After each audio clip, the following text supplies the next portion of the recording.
Did you hurt Lucas? I did not. I would never hurt my son. Tonight we know a small body has been found. A private investigator tells us that it is the body of Lucas Hernandez. I did Lucas so wrong. What will happen to her now that Lucas's body is found? Emily Glass is officially booked into jail. How did Lucas die? Did you accidentally kill him? We still want to know Emily's exact role, if she has one. Emily Glass is dead. From Eyewitness News, breaking news. Breaking news tonight out of East Wichita, where a child is missing. Wichita police are looking for this child, 5-year-old Lucas Hernandez. Come take a look at his picture. He has been missing for hours from his home near Lincoln and Edgemore. Anna Ald is on scene and just spoke with police. Anna, what do we know? Devin, this is still an active scene. We are at the home where the little boy, Lucas Hernandez, he's 5-year-old. We are at the home where he went missing. He was last seen here around 3 o'clock, and police were called around 6 o'clock. Let's take a look at his picture again. Please come and look at this because police are still looking for him at this point. There's still no sign of 5-year-old Lucas Hernandez. He was last seen Saturday at 3 o'clock in the afternoon and reported missing about 3 hours later. Leads have led Wichita police to several different locations. Trevor Macy joins us from one of those spots. That's the Chisholm Creek area. So, Trevor, what is the latest on the investigation today?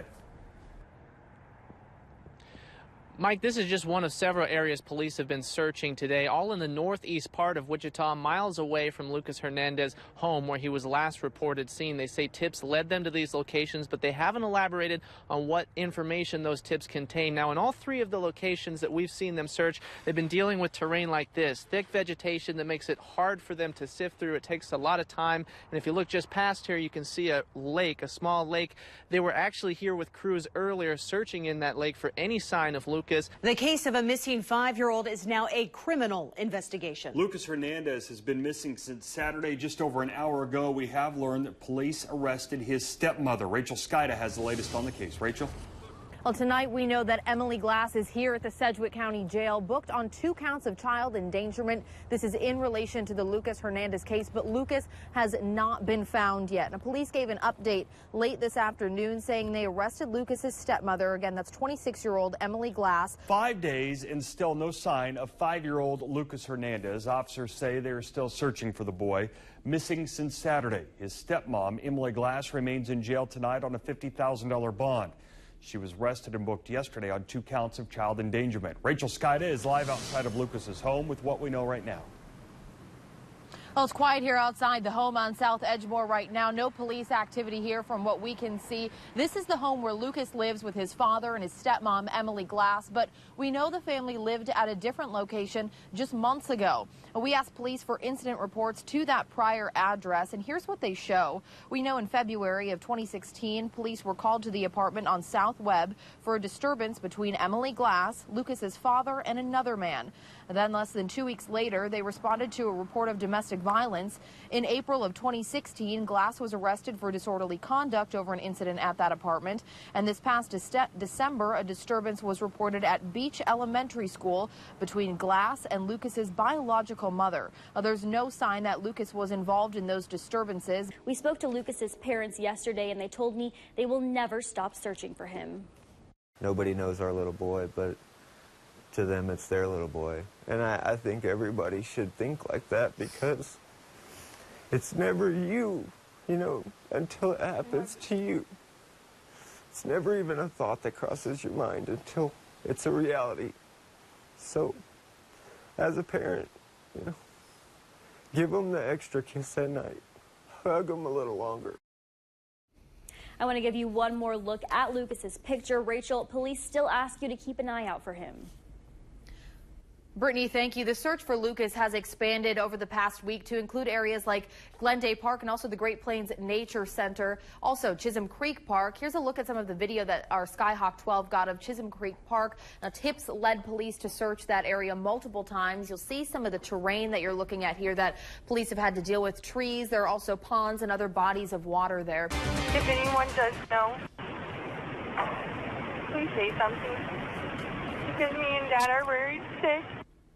It is now day 11 in the search for 5-year-old Lucas Hernandez, and as police continue their search, for the first time, Lucas's stepmother answers some of your questions about the case. Yeah, police say it was Emily Glass who last saw Lucas before he disappeared. She's in jail, charged with child endangerment on a separate case involving another child. Today, she agreed to speak with Fact Finder 12 investigator Devin Fassbinder for an interview exclusive to us.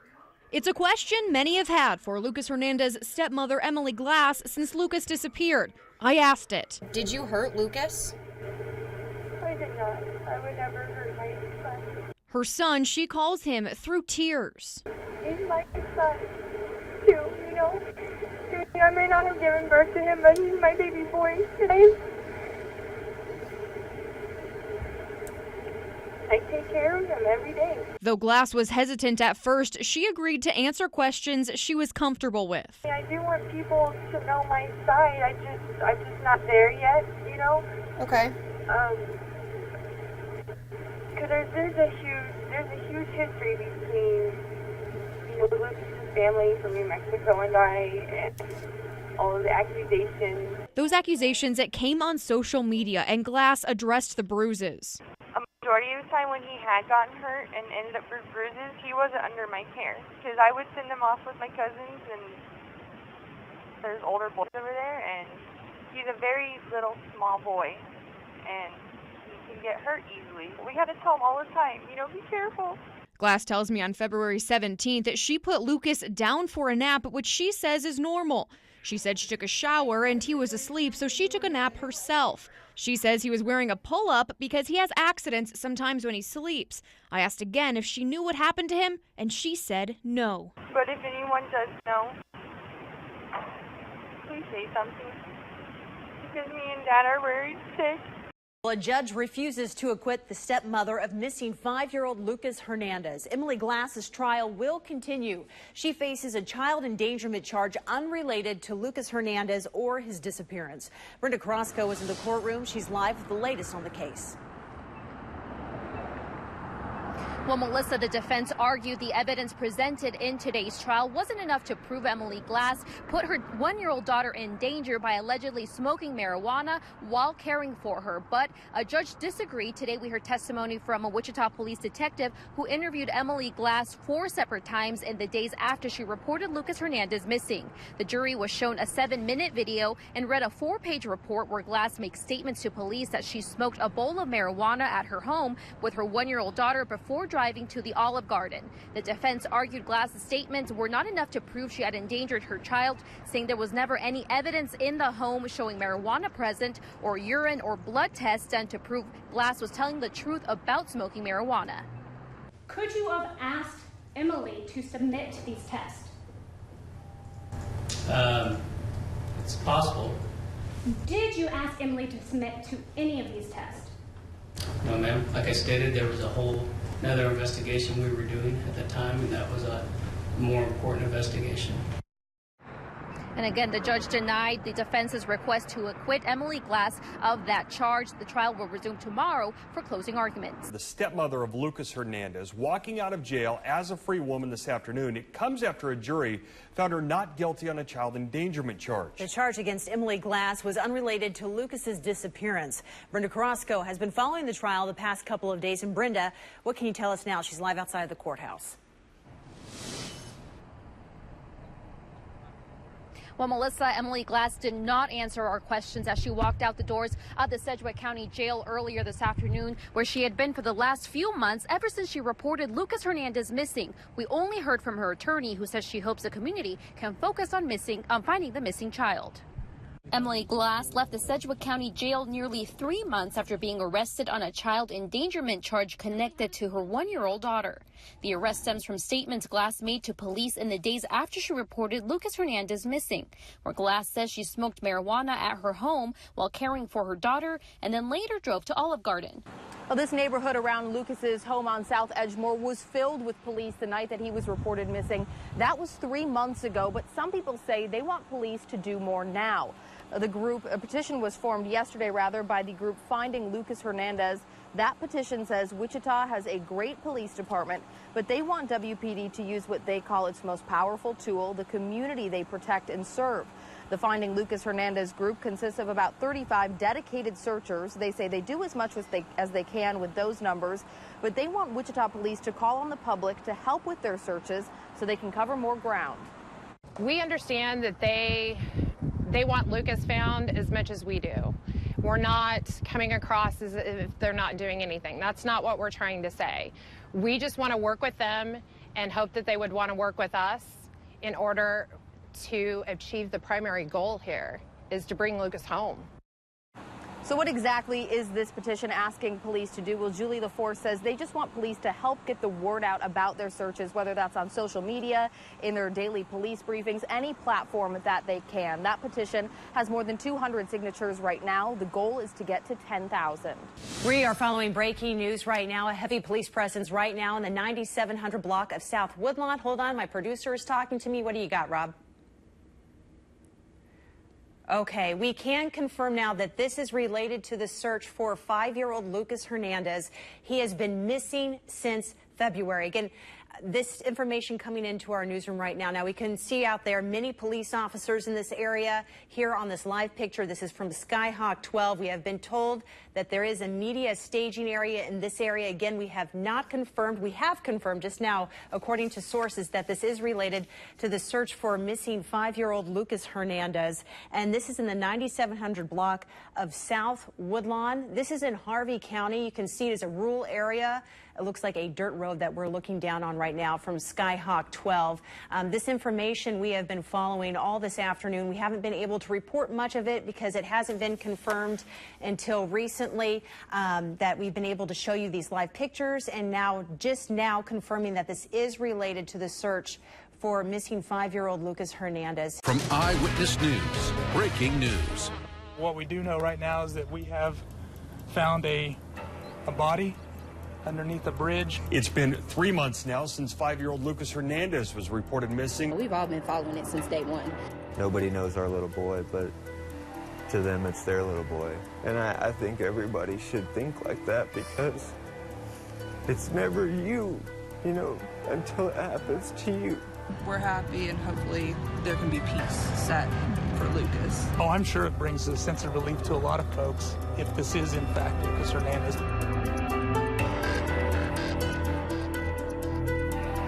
The body of a small child believed to be Lucas Hernandez is found. This is breaking news we've been following all evening. The body found under a bridge in the 9700 block of South Woodlawn in Harvey County. Sheriff Chad Gay said the body is in such a condition they couldn't identify it. We have multiple reporters on this story, including Brenda Carrasco, Rachel Skida, Devin Fastbinder, Angela Monroe, and more. We start with Rachel Skida. She has the latest from the scene. Rachel?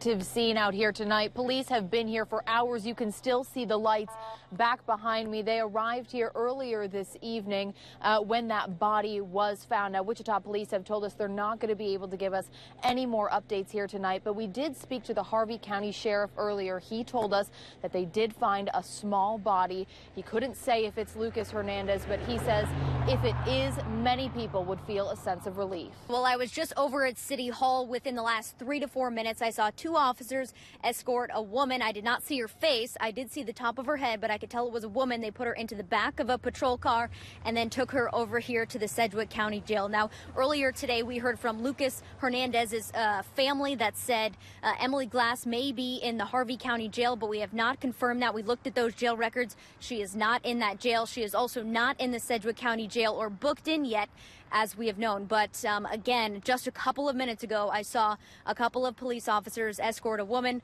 put her in a patrol car, and take her here over to Sedgwick County Jail. And again, we did not see her face, but we will keep you updated as soon as we know more. An update now to breaking news we brought you last night. The stepmother of missing boy Lucas Hernandez is in jail right now, hours after a private investigator says Emily Glass led him to the 5-year-old's body. Wichita police, the Sedgwick County District Attorney, and Harvey County Sheriff's deputies were here along a rural road in Harvey County for hours last night, dissecting the crime scene. We have Team 12 coverage this morning, bringing you the latest on Lucas. And we start with Katie Johnston. She joins us live in Harvey County at the location where the body was found. What's the scene like this morning, Katie? Good morning, Scott and Natalie. As you mentioned, this all started to unfold late last night, or yesterday evening, rather. And I'm standing near 96th and Woodlawn, and just behind me here, as you can see, the scene is clear. There are no longer any police officers out here, but it's just a few hundred feet up the road. Up there is where the private investigator says missing 5-year-old Lucas Hernandez's body was found. We know Emily Glass, Lucas Hernandez's stepmom, is back in jail this morning facing charges of interfering with a law enforcement officer and obstruction. You're looking at video of Emily Glass walking out of the Sedgwick County Jail just about an hour ago. Glass, who police say is the live-in girlfriend of Lucas Hernandez's father, is free for now. The district attorney's office tells us it has not filed any charges against her, but the case still remains open. Emily Glass was silent as she left the Sedgwick County Jail today. She wore sunglasses and covered her face with a white cloth, but she appeared to be emotional. She quickly slid into a white van and was immediately escorted away from the Sedgwick County Jail. Glass was arrested late Thursday night following the discovery of Lucas Hernandez's body, and she was initially booked on charges of obstruction and interfering with law enforcement. A private investigator says Glass led him to the location where Lucas's body was found. This isn't the first time Glass has been released from jail. Exactly 1 week before her latest arrest, she was found not guilty of a child endangerment on a separate case. And now Emily Glass walks free again while the district attorney's office awaits the results of a toxicology exam on Lucas's body. No charges are being filed today while investigators continue to follow up on newly developed leads and await the results of forensic examinations. The autopsy report in particular will not be final until the results of the toxicology exam is complete. This is a very rural part of Harvey County, about 20 miles from Wichita. Underneath this bridge in the water, that's where the private investigator found Lucas's body. Emily Glass was with him, and he recorded everything she said. Take a listen. It took more than 3 months for someone to find Lucas Hernandez's body. I don't know where exactly it's at. I just know it's in KWCH. That's Emily Glass speaking to PI David Marshburn. Marshburn shared audio Thursday on Crime Stories with Nancy Grace. In it, you can hear just how terrified Glass was of jail time as she talks with Marshburn's assistant. You can't do jail, I can't. You ain't going to jail. Pretrial services is not going to let me out. She's most emotional when talking about the consequences she could face. I'm a piece of shit. What now? I'm a piece of shit. There are moments when she sounds remorseful. I'm so sorry for them. I put everyone through hell. It's okay. Now, the only thing you can do from here is move forward and do everything right. I did Lucas so wrong. I did him wrong.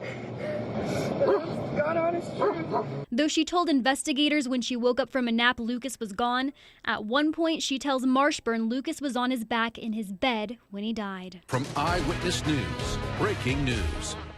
15 days after she led a private investigator to the body of 5-year-old Lucas Hernandez, sources tell Eyewitness News Emily Glass committed suicide early this morning. Glass is the live-in girlfriend of Jonathan Hernandez, Lucas's father. She's the one who reported the 5-year-old missing more than 3 months ago. We have been monitoring this story since it broke overnight. Katie Johnston has been at the scene of the shooting near Kellogg and Edgemore, gathering the latest information. She joins us now live. Katie? Natalie, good morning. We're standing, as you mentioned, just a few blocks south of Kellogg right now at the home that Emily Glass and Jonathan Hernandez once shared with each other. And I want to give you a look at the scene just behind me here. You can see that there are no longer any officers out here. The scene is clear. They left a little less than an hour ago from the scene, and you can also tell there's no crime scene tape around the home. We now have the autopsy report for 5-year-old Lucas Hernandez. Hernandez's body was found last month, 3 months after he was reported missing. Factfinder 12 investigator Devin Fastbinder joins us now from the newsroom. Devin, what does the report tell us? Well, Melissa, the autopsy report truly creates more questions. It did not determine a cause of death for Lucas Hernandez. His body was found in this spot in southeast Harvey County last month. The report we got today says although no trauma was identified, the state of Lucas's body meant there was only limited examination for soft tissue trauma. That means questions about how Lucas died are still unanswered. A toxicology report did not find any evidence of drugs in his system.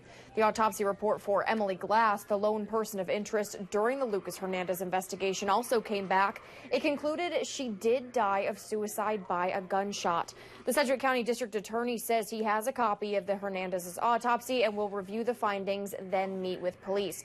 He hopes to make an announcement on the case early next month. Remember, he told me after the suicide, if he doesn't charge anyone in this case, he will give us details about what police found. No charges will be filed in the death of 5-year-old Lucas Hernandez. He was found dead under a Harvey County bridge in May, 3 months after disappearing. His father's live-in girlfriend, Emily Glass, is the only suspect in the case. She was found dead from suicide early last month. Devin Fastbinder heard today from the district attorney. She's live with more details on the questions we've heard from many of you. Yeah, Mike, the big question was, would anybody else face charges? And again, the district attorney says that nobody else will. He says the only suspect in this case was Jonathan Hernandez's live-in girlfriend, that is Emily Glass. Captain, from an investigator's standpoint, do you believe Emily killed Lucas? I believe Lucas, I believe Emily had something to do with it, whether it was accidental or intentional. That's one question we'll never know that we all want to know. And we believe there's only one person that has that information, and she's no longer around. You believe someone killed Lucas? Either accidentally or intentionally. Our questions and your questions finally answered. Friday, the Sedgwick County District Attorney and Wichita Police gave detailed facts in the Lucas Hernandez case, one that has plagued this town for months.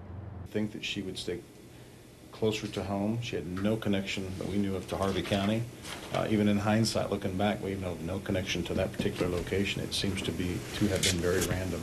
Investigators say they still have no idea why Glass picked that location, but they do believe she took Lucas's body there the day she reported him missing. I also asked police why they focused so much on parks. That was just a typical location. We had learned from the FBI behavioral unit that, you know, typically when these things occur, they're not going the body won't be too far off the roadway. Parks could be an option. Many of you have asked why District Attorney Mark Bennett did not charge Glass. He answered that. Whether I would have charged her with some crime directly associated with the causing the death of Lucas Hernandez,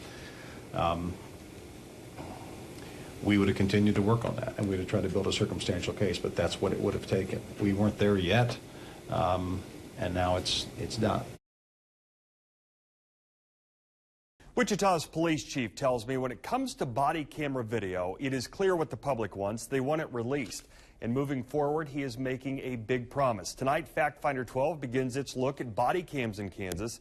And for this story, we went to dozens of cities and counties in Kansas. Tonight, we begin with the state's biggest police department and why it's looking for more direction from the state. 7 seconds. A camera on a Wichita police officer captures the moment police shoot and kill an unarmed man. Where one person is dead after an officer-involved shooting. A 28-year-old man is dead after being shot by a police officer at his front door. Was shot and killed. And for the first time, Wichita police released the video to the public. We thought there was a compelling reason to release this. How did you decide on the swatting incident to release what you did? Well, first of all, I believe that these systems are paid for by the public in high-profile police incidents, such as police shootings. There needs to be strong consideration on releasing those to the public. Wichita Police Chief Gordon Ramsey says it's clear what people want. The public's spoken, and it's clear that that's what we need to do. And it's why he promises moving forward, things will be different. In police shootings, we will be releasing video. It will be released. It will be released. Why? Well, I think that's the direction as we evolve this whole body camera issue. It's clear the citizens want it. And you know what? If whether we're right or wrong, the video needs to be released. When officers use force, but the answer isn't so clear in other cases. We ask for and receive body cam video from departments across the state, from everyday traffic stops. I'll let you get out here in a minute. Go ahead and turn your headlights on for me. To police interviews. Well, what will happen next is I'll go ask for the records. That's where the chief says there's confusion, lack of consistency, and lack of direction from state lawmakers. Shouldn't be go across the street and one department's policy is this, the other side of the street it is something totally different. Privacy is a big issue. Think about this. Would you want your traffic stop on the news? You know, some of our worst days, and now potentially they're going to be caught on video camera by police. Or if you're a victim of a crime or report a crime. Should your neighbors be able to come in and ask for video on you? And when we brought up that point and showed them, people we talked to agreed, yes, body cam video should be released, but not everything. I do feel like it's an invasion of privacy, you know. I might get a ticket, I might speed, I might not be having my best day. I don't personally want my face plastered all over that. For privacy reasons, but as far as for information and documentation, I think the footage is needed, but like I said on the news, that may not be needed. So there are some privacy concerns. There are, yeah, some privacy concerns, yes. Protect privacy, but at the same time protect transparency, the very thing these cameras are supposed to do.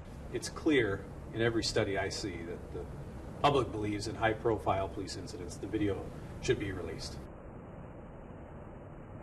All right, we heard from the chief. So Sheriff Jeff Easter, what's his take on this? Yeah, Sheriff Easter and really some other leaders of both departments and sheriff's offices not all agree. They want the option to decide for themselves on a case-by-case basis, but as you see, it causes confusion. People expect one thing, so not all of them want the state involved. It's full of inconsistencies, and we found those. We did. So tomorrow, what we did was we requested video from departments and sheriff's offices across the state, probably where you live even, and you will see the drastic differences in the responses we got. Some released it right away. Some didn't release it at all. So Devin breaks that all down. That'll air tomorrow at 10. Inconsistency across state law enforcement. That's what Fact Finder 12 investigator Devin Fastbinder found when she asked for body camera video. But Devin, you learned that some say that inconsistency is a good thing. Law enforcement leaders, some of them have told me that is a good part of the law. Take a look at this map. This is what I showed you at 6. I asked for body camera video of a traffic stop from more than 100 agencies across the state. Those in black don't have body camera video. Those in gray are outside of our coverage area or they didn't respond. But take a look at these bright colors. Those in green are ones that gave me video. Those in red did not. All cited Kansas law, and some tell me this is not a bad thing. 3 months after losing their dad, 3 children watch a video of his picture. She should be able to play with her daddy. My son shouldn't have to call someone to go fishing with him. His dad should be there to take him. My daughter should have her father there to tell her that she's a beautiful 11-year-old girl. But they can't because of this night. I didn't think he would be, but I don't want to go back here with the dogs. The Barber County undersheriff shot Stephen Myers with a beanbag round and killed him, and now Myers' family has been pushing for answers. Namely, why it took the sheriff's office 2 months to release copies of body camera video after initially refusing. Barber County Sheriff, K9! They waited till the very last minute to release it. Myers' wife, Christina, and her attorneys are now pushing to change the law, but some say it's fine as is. The legislation has to be able to balance the needs of the public, the right for the public to know, and the rights of individuals. Andover Police Chief Mike Keller says the current law does that. He says there shouldn't be a blanket rule because all cases are different. In this case, he did not give me the video. Why did you deny my request? Basically, it was I didn't want to set a precedent of just opening videos. While 30 agencies said no, 22 agencies across Kansas gave me the body camera video, including the Sheridan County Sheriff's Office. 8191. Are you guys 1036? The laws and the current statutes as they stand are pretty easy to understand. Vehicle did not want to pull over and is blocking the south lane. Sheriff Brandon Carver gave me the video because there's no open investigation. His undersheriff, Mark Sheets, says that's one of few reasons the office wouldn't release it. Realistically, there's very few limitations as to why an agency can refuse it. And that, I mean, very few. It's going to be 1044, U83. The sheriff says they think about every request. Everybody has reasonable expectation of privacy. And so for the public, you know, whether it's a victim or a witness that may be included in such incident body camera footage. You have to be very careful. While these men say they know the law well, some don't. I was curious if your deputies have body cameras. A few agencies told me they decided how to respond to my request based on what others were doing. Bye. That led these men to talk about a change they think is necessary. I will tell you that we have had some conversations within our Chiefs Association, and we believe that one of the things we do need to put out there is better training on that. I think it just behooves any law enforcement officer to do the research and know the laws to the best that they can. I asked Christina Myers how she'd feel about more training instead of a change in the law. She tells me she's for that idea. She just knows there needs to be some change, especially in Barber County, and soon. The body cameras are supposed to protect the police and us both. They're not supposed to be able to hide behind that. And that's what they've been doing, is hiding. Some law enforcement leaders tell me if the video is aired in court, it will then be public, which is true under the law. But should a jury see the video for the first time in court Sunday at 10? Melissa Scheffler talked to jury consultants about that question. When jurors step into the courtroom, a judge asks them to remain impartial until they hear all the evidence. But what if they've already seen some of that evidence? An officer's body cam video aired on the news or played out on social media. For the past week, we've looked at how body cam video is released across the state by different law enforcement agencies. Tonight, Fact Finder 12 investigator Melissa Scheffler looks at how those images impact justice. All those guns were right there. Jurors expect to see video at trial. Video surveillance is all around us. So I think jurors are surprised if it's not there. John Walensky is a jury consultant for Litigation Insights in Overland Park. His firm works for attorneys across the country, representing the prosecution and defense. A lot of times they'll hire us to find out if their arguments are going to go over well with jurors. For some of the consultants, that included looking at the impact of police body cam footage in an alleged police brutality case through a mock trial. All of the jurors were emotionally affected by the footage, by the video that they saw. But when they saw it several times, they were desensitized to it. When it came time to deliberate, Walensky says the jurors who saw the officer's body cam video multiple times were more logical, rational. That wasn't the case for the jurors who only viewed it a few times. They took that emotional impact and they took it with them into deliberations. So they were much more their discussions were much more impassioned. Their discussions were much more driven by emotion, by the emotion that they felt from the video. In this mock scenario, the amount of times a juror viewed the video made a difference in the verdict. The jurors that only saw it a few times found in favor of the prosecution and convicted the police officers, whereas the jurors who saw it several times acquitted the police officers. But there could be another reason to release body camera footage as soon as an incident happens. The goal of the state, of course, should be to charge the case in the venue where it originated. Lawrence attorney Max Couch specializes in First Amendment rights and open government law. The sooner that the video is released, the less of an impact the video has on the court's need to change the venue. Meaning the likelihood of a fair local trial is greater. Whenever it's released, we know there's one thing for certain with this powerful piece of evidence. An attorney is going to want to control that to the extent that they can. For Fact Finder 12, I'm Melissa Scheffler. Walensky says how you view the video makes a difference in your interpretation. If you're watching it on an opinion website or through social media, that can change how you would interpret the video as opposed to seeing it for the first time at trial. Walensky says the first time a juror sees body cam video, it will have the greatest emotional impact.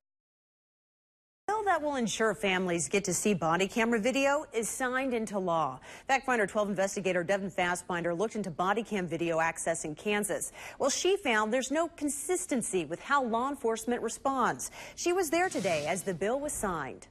It was both an exciting and an emotional day for Christina Myers, the widow of Stephen Myers. The law signed today essentially fixes the problem she had 7 months ago. She couldn't get the body camera video that showed how her husband died. It is in law. Congratulations. But now a new law means that won't happen again. The law signed Thursday says law enforcement agencies must give families, heirs, and attorneys body camera video within 20 days of a request. That is, if the incident caused great bodily harm or death. Stephen, come out! In Myers' case, that's what happened when the Barber County undersheriff shot her husband with a beanbag round and killed him. If we would have never gotten those videos, we would have never known that the sheriff lied, and he lied. So that's why we need the transparency completely. They're for their protection as well as ours. After that denial, I looked into body camera video access in Kansas and found there's no consistency with how agencies respond. Some turned over video with no problem, others refused. Governor Jeff Collier says this new bill moves in the right direction with transparency. I think this is a good start, and I think transparency is something that is going to be a hallmark. You see it of legislators and of our administration. But Myers and her attorney say it's not over. In terms of public policy, I really would like to see the legislature address what's going to happen with body cameras going forward. Should they be mandatory? How do we handle all of the data storage that requires? These are all issues we need to talk about and that we can solve. The Myers family and their attorney say our stories helped push this issue to the forefront and get a lot of public awareness. They say there's still more to come. In Topeka, Devin Fassbinder, Eyewitness News. You can't talk about him at all? Since 2009, we have tried to answer the question, what happened to Adam Herman? And we've gone straight to his parents. Doug, hey, it's my hold on. His parents, Doug and Valerie Herman, admit to and serve time for not reporting their son missing while cashing state checks in his name. I want to talk to you. I know Doug's gone, and this is a good way to get it in the news. And now, for the first time, almost 10 years since it was discovered Adam was missing, we convinced his mother, Valerie, to answer some questions. You saw him run out your door. Yes. And you said your last words will stick in your mind forever. Why? Because when he said he was running away and he wasn't coming back, I told him, well, good, but I was upset.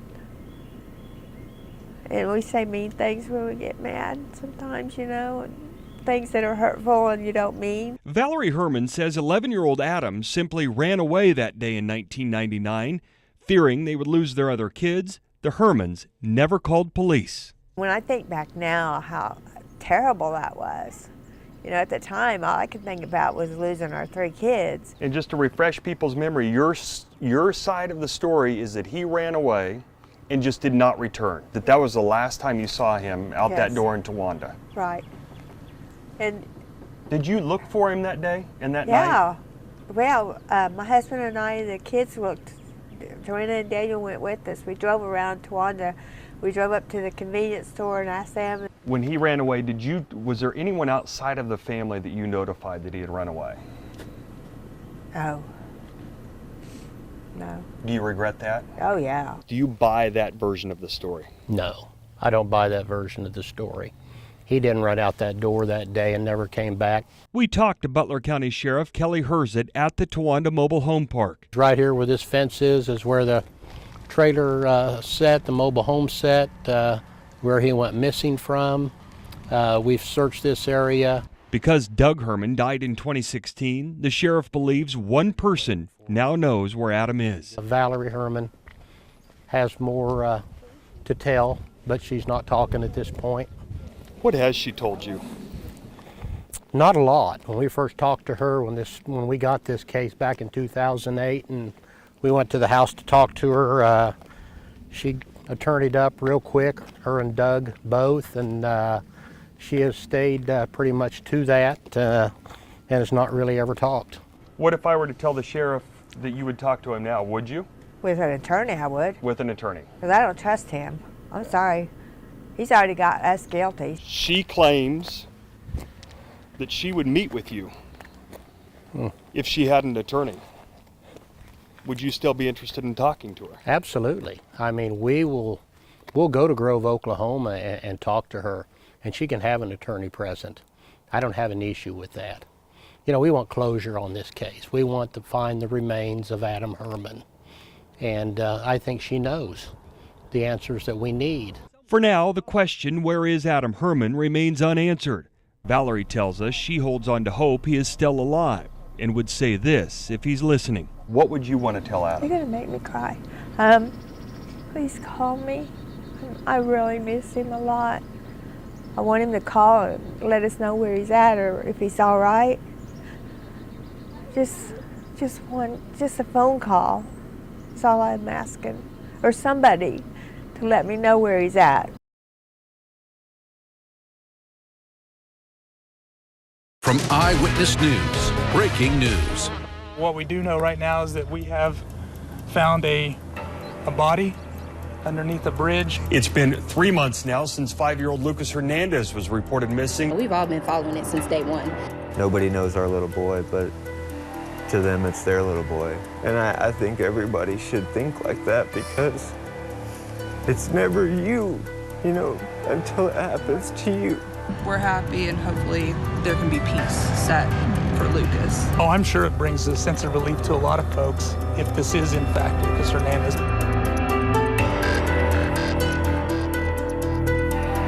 The body of a small child believed to be Lucas Hernandez is found. This is breaking news we've been following all evening. The body found under a bridge in the 9700 block of South Woodlawn in Harvey County. Sheriff Chad Gay said the body is in such a condition they couldn't identify it. We have multiple reporters on this story, including Brenda Carrasco, Rachel Skida, Devin Fastbinder, Angela Monroe, and more. We start with Rachel Skida. She has the latest from the scene. Rachel?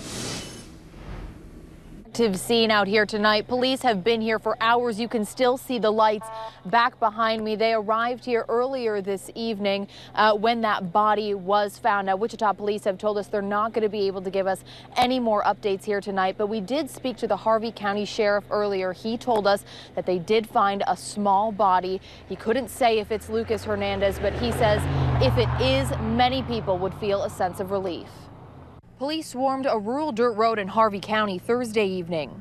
What we do know right now is that we have found a body. Harvey County Sheriff Chad Gay said it was a small body or a child found under a bridge. He said the body looked like it had been there for a while and couldn't be identified because of the condition. Gay could not say whether it was found by a private investigator, but did say it was found during a search for Lucas Hernandez. We asked whether police ever searched this area for Lucas in the past. They've never told me that they've been in Harvey County looking. Gay said this area does not see a lot of traffic and the body was in a place that wouldn't be easily seen. Police can't say whether this is Lucas, but here's what Gay said about the chance that it could be the missing 5-year-old. Oh, I'm sure it brings a sense of relief to a lot of folks if this is in fact Lucas Hernandez. But again, nobody knows that for sure. Although this is in Harvey County, the sheriff told us all future updates will come from Wichita Police. Police told us they plan on giving us an update tomorrow. We don't know if they'll be able to identify the body by that time, but we'll keep you updated as we get more information. We want to talk for a minute here about what led police to this situation, and that was a private investigator from North Carolina. We do know he came in here, and Melissa was very confident that he would be able to solve this case. His name is David Marshburn. We're going to have more information on him a little bit later in the show, but he came in yesterday, did in-depth interviews with Lucas Hernandez's biological father and his stepmother, that is Emily Glass, and apparently over the course of yesterday, those long interviews, and then in today, they went out there and searched for Lucas Hernandez based on the information that Emily Glass gave this private investigator, and that's what led them to this body, according, again, to this private investigator. Yeah, the key question, how was he able to obtain that information? We have our personal protection expert here, Joe Schlacey. He's a homicide detective on one side, now serves as a private investigator. We'll be talking to him later in the show. Right now, though, a vigil has been held tonight for Lucas Hernandez. Angela Monroe is there live. Angela? That's right, a vigil is underway with several dozen people here at the place where Lucas was last reported seen. If you take a look behind me, you can see there are probably about, I'd say, 3 dozen people. More continue to arrive. Now, since Lucas first went missing, people have been very involved in searching for him, trying to keep awareness for him. There have been, once again, some people out there who have been searching basically since he first disappeared. Now, we spoke with multiple people out here tonight. One of them was a social worker and says that she found it very important to be out here tonight to show solidarity and say that, you know, it's so hard to see children like this and to see this happen. Another one was a mother and said she has a child who's just a little bit older than Lucas and can't imagine something like this happening. Now, we also spoke with several of Jonathan's friends out here, Jonathan Hernandez's family friends. They said they were out here, first of all, of course, to show support and solidarity, but also because they were wanting to make sure that this property was still being respected there. They said that they were on the phone with Jonathan about half an hour ago. They say that he is on his way back, and he is, as you would imagine, devastated. They say they actually spoke with Emily as well on the day she was released from court. They say that was the first time they met her, and they did ask her about Lucas, but they said she was more so talking about her child who was involved in that case that she was released from after the jury found her not guilty in that one. But once again, as you can see, a group of people have come together to remember, memorialize Lucas, who many have called him Wichita's son, and they're going to be out here for a while tonight. We will, of course, continue to be out here as well. Thanks, Angela. Anna Auld is at the Sedgwick County Jail right now. No one has been booked yet in this case. She continues our Team 12 coverage. What did they say? I am here at City Hall in Wichita. Lucas Hernandez's family says that Emily Glass will be booked, or she is booked rather, into Harvey County Jail, but those records there do not indicate that she is in that jail. It also does not indicate yet that she is in Sedgwick County Jail, but we could be getting an update on where she might be if she's going to be booked into jail here in the next couple of hours or here tonight. We will keep you updated as soon as we have any new information. Going back to the private investigator, we were in contact with that private investigator earlier who said that he did lead investigators to this scene. Yeah, our reporter Brenda Carrasco has been talking to him all day long. She continues our Team 12 coverage.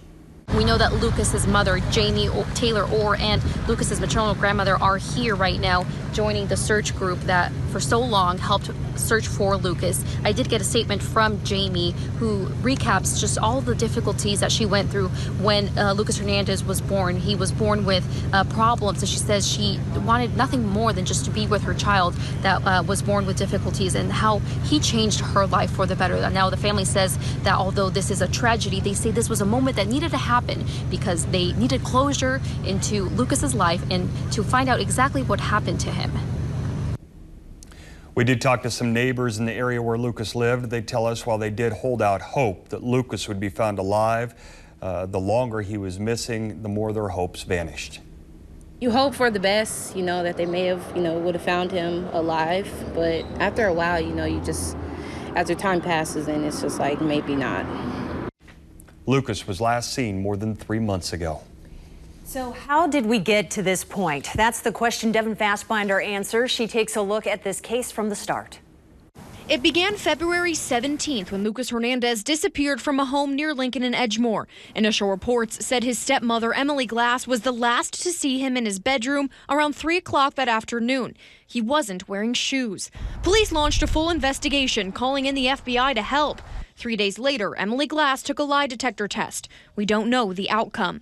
On February 21st, 4 days after Lucas disappeared, Emily Glass was arrested on 2 counts of child endangerment. The arrest for Lucas was never charged. The arrest for Glass's other child was charged, and Glass sat in jail. A few days after the arrest, Glass spoke exclusively with me, saying she didn't know what happened to Lucas and wants him home. His biological parents, Jonathan Hernandez and Jamie Taylor Orr, spoke with us too, begging for Lucas's return. But police didn't find Lucas, and after more than a week of exhaustive searching, officers stopped actively searching and only responded to tips. That's when volunteers took over and did daily searches for weeks before switching to searching on weekends, desperate to find Lucas. That takes us into early March, where a group called EquiSearch came to Wichita to help search for Lucas. Though the group did not disclose specific tactics, organizers believed they could help, but they didn't find anything either. Fast forward to this month. On May 9th, Lucas's father, Jonathan Hernandez, was arrested and charged with battery in a case involving Emily Glass's other child. His trial is scheduled for July. Then on the 16th of this month, a jury found Emily Glass not guilty of child endangerment, and she went home. Volunteers used bake sales, vigils, and other searches to try to keep Lucas at the forefront, but it wasn't until Thursday that anyone had any luck. Fact Finder 12 takes a look at what we know. A small body was found this afternoon under a bridge in southeast Harvey County. That body has not been identified, but a private investigator with Lucas Hernandez's family says it is Lucas. The PI said the information about where his body was came from Emily Glass, Lucas's stepmother. We will continue to follow this story, bringing you new details as we get them on air and online at KWCH.com.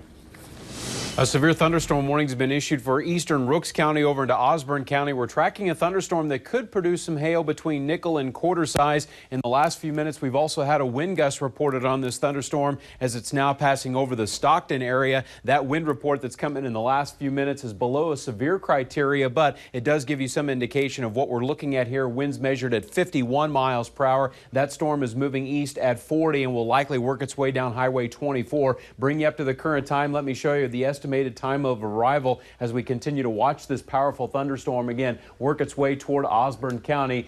Moving east at about 40, there's no doubt it's going to hold together for a little while longer, so it should be into Osborne at 10:52, Downs at 11:04. Strong thunderstorms just to the southeast of Phillipsburg. We've got strong thunderstorms from Plainville down into the Hayes area. Hail with the storm around Hayes, likely to be smaller than dimes, but kind of noisy with all the lightning that's out there tonight. Other strong thunderstorms back to the west of La Crosse, working their way across Rush County. Those storms expected to last much later into the night, and it will continue to move east. In southwest Kansas, we've got strong thunderstorms across southern Gray County. From Montezuma, they're pushing on to the east-southeast and will be coming across the southern portion of Ford County, northern Meade County as well. Watch out for winds gusting up to about 50 miles per hour and some penny-sized hail on that storm in southern Gray County. I'll keep an eye on the storms that are developing across Kansas and be back with an update on the storms and your Memorial Day forecast in just a few minutes. All right, thanks for the update, Ross. Our coverage of the body found likely to be that of Lucas Hernandez continues tonight. Devin Fassbinder will have details on who this private investigator is that found the body. Expect more from KWCH 12. This is Eyewitness News at 10. Online at KWCH.com. Follow us on Facebook and Twitter. This is KWCH 12 Eyewitness News at 10. We continue to follow the developing story of a body found in Harvey County. Take a look at this map. This yellow circle you see right here is where the body was found, up and underneath that bridge in the 9700 block of South Woodlawn. Rachel Skida is near this area. And Rachel, what are you seeing right now? Well, there is still a large police presence out here tonight, but it has gone down dramatically in just the past couple hours. Earlier, this entire rural road that we're on right now, 96th, was lined with police vehicles all the way down to that bridge where they say this body was found. And we're going to zoom in so you can see what's left of the scene here tonight. It looks like the crime scene investigators down there have put up a larger light to allow them to see as it's pitch black out here right now. And again, we are in such a rural area. There's no light from any other streets or houses where we are right now. There are still several police vehicles that we can see down there. Again, that bridge where the body was found is down towards that area where you can still see the lights. We were told by Wichita police that they're not going to give us any more information out here on scene tonight, but they will give us more information tomorrow. We don't know exactly what type of information that will be. We don't know if they're going to be able to identify the body at that time, but we do expect to get an update from them as early as tomorrow morning. Jacob Albrecht has also been out here all night on scene. I'm gonna toss over to him now. Jacob, what are you seeing where you are? Rachel, it's a very emotional scene over here. The search group, the family is on this side of the scene, and I'm going to step out of the way and let you know what's happening here. This is, again, very emotional, so we want to let people know. We've got a chaplain here, and coming up, we're told in one of these vehicles, in this van, is the body. And again, that body has not been identified, but we're told the family and supporters are going to be allowed to say a prayer here. That is what you're seeing right now. There is a chaplain on scene. These supporters are still out here. There is some family. These folks are out here. These law enforcement officers wanted to give them the opportunity to say a prayer around this van. And I know it's blocked right now. They're right on the other side of that van that you see right there. You can see a couple of them, hats coming off for the law enforcement officers. Again, there is a chaplain here. We just saw them. This is all something that just came together in the last few minutes. So a moment for the supporters of Lucas Hernandez, for family, for all these folks to say a prayer right here as the body that was recovered today is here in this van. And the people around saying their thoughts, giving their prayers, some of the law enforcement joining in with that. A very, very emotional scene right now as we are going to see this this van leave the scene. This is where the body that was recovered. And again, these folks that you'll see right now as the van pulls away, these are all the people that have been out here for hours as this search has happened. Clearly emotional right now. We have talked to a lot of these people. They're relieved, they're happy, they're sad. You can imagine the emotional roller coaster they've been on today, but that moment right there, probably the most raw emotion we've seen out here with this group of supporters as they were able to say a prayer with the chaplain here around the body, which again has not been identified, but all the supporters believe that that is the body of 5-year-old Lucas Hernandez, who's been missing for months. Very, very emotional scene here right now as the family and the supporters get their first real chance to grieve here with what law enforcement has found today. It's very, very emotional. No way to capture that or put it into words, what these people, these folks out here are going through right now, but they've had the chaplain. So we'll send it back to you guys. All right, not only those supporters, we've seen so much of this community come out in this search for Lucas, people who had no idea who Lucas Hernandez was before. You saw some of them there tonight. I know a lot of searchers were there as they were waiting for this news to come in, and we also saw Angela Monroe earlier at a vigil at Lucas's old home there on Edgemoor here in Wichita, and it's hard to express what we just saw there because we're both parents and we saw Lucas's biological mother there crying, and it's upsetting to see this, but I know it, like a lot of them said, it gave them a little peace of mind to know that they think in their minds that Lucas has been found. That's why we wanted to pull back at that point to let them grieve. Again, it was a private investigator who says he found who he believes to be Lucas Hernandez. David Marshburn talked with us Saturday. Devin Fassbinder looked into his history and continues our Team 12 coverage. Devin. Yeah, David Marshburg is a bail bondsman, bounty hunter, and a private investigator. The phrase he goes by in his work is "everyone is meant to be found." Today, he says he did just that with Lucas Hernandez. In this video from 48 Hours, David Marshburg talked about his first case, Fort Bragg soldier Kelly Bordeaux, who was missing for 2 years before he got on the case, and then he found her. Marshburg works with an assistant and 2 search dogs. He wouldn't get into too much detail about his tactics, but tells us he works one case at a time and doesn't charge those involved. He only asks for his travel expenses to be paid for. He says this is how he gives back. He came into town just within the past day or so and already says he had success. Marshburg told us this weekend he was 70% sure he could find Lucas Hernandez. He just needed to talk to Jonathan Hernandez and Emily Glass. She wound up getting her son in touch with me, Jonathan. And I explained to him what I did. I said, hey, you know, you have your choice of any PI you want. You have your choice of anybody to help you if you need help. What we do is we try and do it for free. A lot of people can't, you know, afford a PI, and this is the way I pay it forward. This is the way I move forward and help other people. Again, that is the man who says he found the body he believes to be Lucas Hernandez. He says Lucas's grandmother called him initially to get him on the case. Devin, thank you. This newscast is dedicated to Lucas Hernandez, but we do want to get a little bit of your weather in, especially for Memorial Day weekend. And a look at your Storm Team 12 forecast is coming up next. Now, your accurate Storm Team 12 forecast.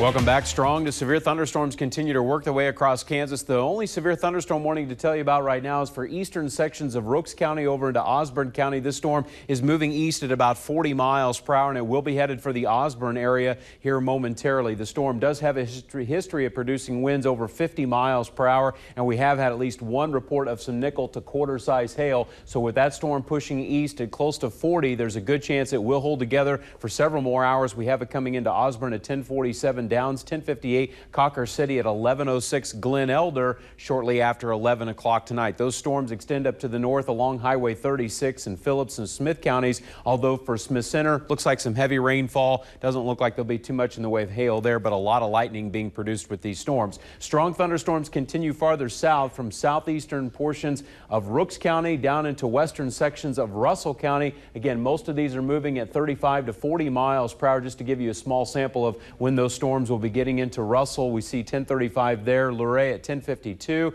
Lucas at around 1105, winds up to 50 miles per hour. Could be some dime-sized hail. Strong thunderstorms are moving through La Crosse right now. Looks like heavy rainfall, pea-sized hail, maybe a wind gust 45 to 50 miles per hour. And another big thunderstorm that we're watching tonight is showing up in southern sections of Gray County. There's just a tremendous amount of lightning with this. Look at this. In the last 10 minutes, this thunderstorm complex has produced more than 500 lightning strikes. So a highly electrified storm tonight to the south of Montezuma. That storm is moving to the southeast. Now, here's where we go through the rest of the night. Storms moving out of western Kansas will be coming through central Kansas in the next couple of hours. Looks like for Salina, Hutchinson, Wichita, we have a pretty good chance of seeing some storms tonight, most of them happening shortly after midnight. Early Friday morning, some of you getting a jump start on your holiday weekend. There should be some rain around south central Kansas between about 6 a.m. and 10 a.m. Then those will move out. Friday afternoon looks to be hot and dry. Temperatures getting back into the 90s for most of Kansas. Friday night looks dry. Going into Saturday, we're going to see a lot of sunshine across the plains, and temperatures are expected to go back into the 90s once again for Saturday afternoon. Get ready for a hot Memorial Day weekend across the plains. A live look over the city tonight in Wichita, 74 degrees on Capitol Federal Skycam 12. Southeast wind at 7. Low temperatures tonight in the 60s. Storms moving out of western Kansas will come through central Kansas around midnight. Wichita looking at a pretty good chance for some storms late tonight, and tomorrow morning we'll start out with a rain chance around Wichita. We go back to sunshine in the afternoon. Temperatures climbing into the low 90s. More humidity, very steamy for your Friday afternoon. Your 10-day forecast: Saturday looking sunny and 94. Sunday, 95 degrees with a lot of sunshine, but western Kansas, we have the chance for storms coming back into the area as we get into Sunday night. Those will be scattered. Some of them could be strong. 92 on Memorial Day. Storm chances are back Monday night, again Tuesday night, but look at all of the 90s headed for Kansas as we go through the last several days of May. Your patent, termite, and pest weather umbrella winner tonight is Catherine Shupp from KWCH. If you want to win, sign up at KWCH.com. Stay with us. We'll be right back.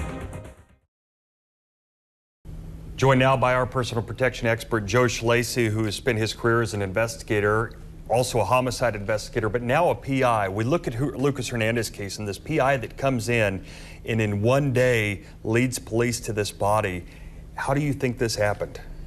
Well, I don't think it took place in one day. I think there was developing rapport long before one day.